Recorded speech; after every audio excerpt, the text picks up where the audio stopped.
In this problem, it says in triangle ABD, side AB is 10, angle ABD is 75, and angle BAD is 60. So when we draw this, we have angle B, we have angle A, we have angle D.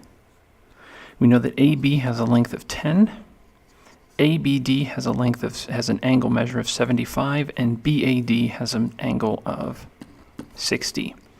Now the key to this problem is, well, if we subtract these two from 180 degrees, we get 45 degrees over here.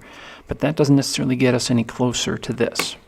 The key to this problem is, in this triangle, draw down the altitude. Now this is 90 degrees. So over here we have 60, we have 90. So that means that leaves 30 degrees over here.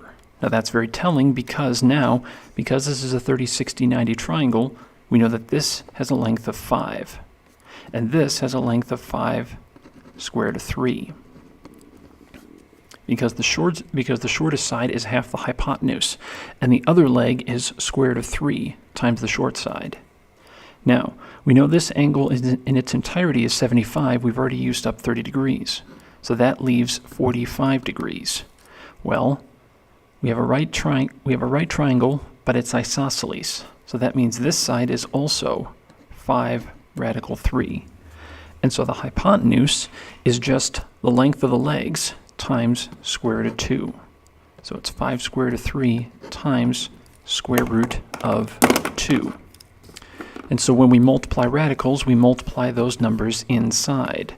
So that's going to be 5 square root of 6. That's the length of BD. That's our answer. And we're done.